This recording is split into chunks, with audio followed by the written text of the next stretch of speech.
Brijbhushan Sharan Singh BJP सांसद हैं। ब्रिजभूषण जी काफी विवाद में पड़े, अब पहलवान भी यहाँ से चले गए, उनका रंग बसेरा उजड़ गया है। अब आगे क्या इरादा है, मतलब क्या रास्ता देख रहे हैं आप?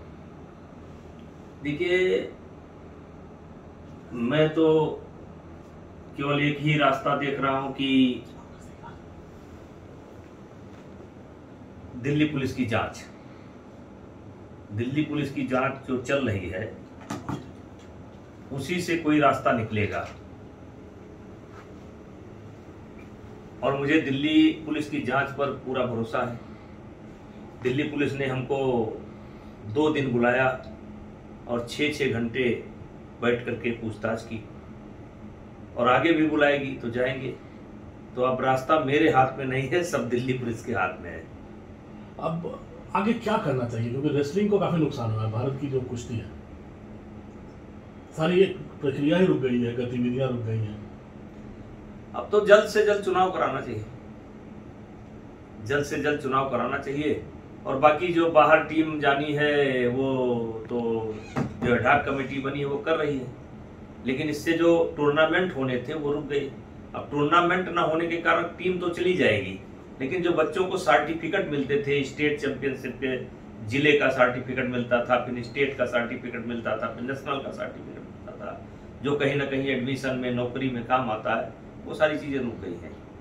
पहले आप पे आरोप लगा कि आप मोलेस्टेशन के चार्ज लगाए, फिर पॉश के चार्जेस लगाए, फिर आप दुर्व्यवहार के चार्जेस लगे, तो चार्जेस लगातार बदलते जा रहे हैं। ब्रिजभूषण जी, क्या कहना है आपका? एकदम कहीं कोई इतने पहलवान, आपको 3 पहलवान बैठे। देखिए, जब शुरू में ये रेसलर आए थे तो इनकी डिमांड थी कि अध्यक्ष पद से मुझे हटना चाहिए।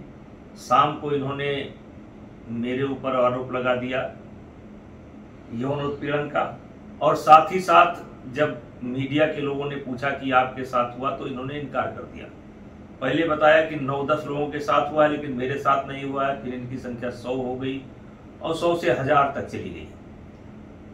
और जब खेल मंत्रालय ने जो समिति बनाई थी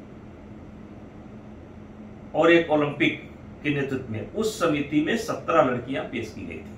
17 लड़कियों को बुलाया गया था, उसमें कोई नाबालिग लड़की नहीं थी। और उसी समय मैंने एक कैसेट दिया था, जो बजरंग पूनिया किसी लड़की से बात कर रहे थे कि कोई लड़की का इंतजाम कर दो, तो कैसेट मैंने दोनों जगह दे दिया था, आईओ में भी, आईओ की कमेटी में भी, और खेल मंत्रालय के समिति की कमेटी में भी मैंने वो दे दिया था। अब देखिए, लेकिन ये दोबारा जब धरने पर बैठे तो उसमें कोई पास्को की लड़की नहीं थी, नाबालिग लड़की नहीं थी, लेकिन दोबारा जब धरने पर बैठे तो ये एक लड़की नाबालिग इंतजाम करके ले आए। और मुझे ये बात मालूम थी, मैंने पहले दोनों कमेटियों को बता दिया था कि ये प्रमाण है कि ये लड़की मेरे खिलाफ ढूंढी जा रही है, और वो ले ही आए और फिर दोबारा धरने पर बैठ गए। मैं तो खेल मंत्रालय की जो जांच समिति बनी उसका भी कोई विरोध नहीं किया। आईओ ने जब मुझे बुलाया तब मैं गया, उसका विरोध नहीं किया। दिल्ली पुलिस 2-2 दिन, 6-6, 7-7 घंटे, 2 दिन कम से कम अब तक मुझसे पूछताछ कर चुकी है, मैंने कभी विरोध नहीं किया। लेकिन इनका पेट नहीं भर रहा है, ये खुद नहीं जानते हैं। अभी इसी बीच में एक सज्जन मिले, नाम नहीं लूंगा, जो कुछ बातचीत इन लोगों से कर रहे थे। मैंने उनसे पूछा कि तो क्या परिणाम क्या निकला, तो उन्होंने कहा भाई ये लोग खुद नहीं जानते हैं कि मुझे क्या चाहिए, ये अपने हाथ में है ही नहीं है, ये दूसरे के हाथ में है।